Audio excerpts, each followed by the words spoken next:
Je m'appelle Daphné Leloup-Traversy et je suis danseuse de solo jazz et Lindy Hop.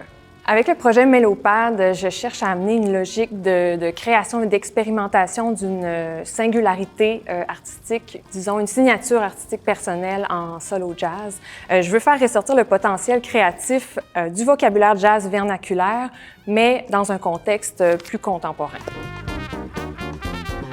Le jazz est né du besoin de réaffirmer son identité à travers le médium artistique. Puis, curieusement, à travers le temps, on dirait que cette idée-là s'est perdue un peu pour amener une standardisation de la danse et du style.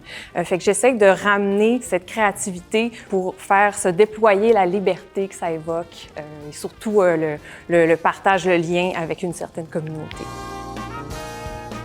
Mais ce que Première Ovation me permet, c'est vraiment d'entrer dans un mode de recherche et création en danse jazz, quelque chose qui est peu fréquent.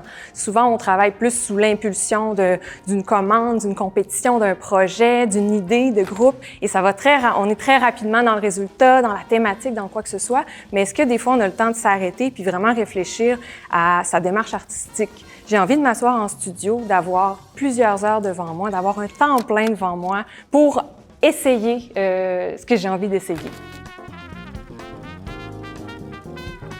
Dans cette première phase du projet, ce que j'avais envie d'explorer, d'essayer, c'était de nouveaux territoires musicaux. Vraiment sortir du jazz swing standard pré-1940 pour aller dans d'autres jazz, comme le funk, le bebop, le cool, et voir comment ces rythmiques-là, comment ces styles-là, ces instrumentations-là vont un peu déconstruire le vocabulaire que j'ai là et quelle potentialité créative il peut y avoir de ça.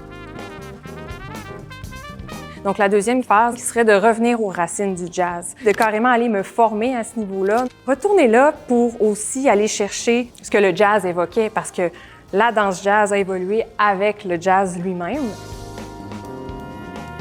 La troisième phase du projet, ce serait de prendre acte de l'évolution du jazz. Comment elle s'est répercutée dans la continuité, disons, temporelle de la culture afro-américaine, comment ça a évolué.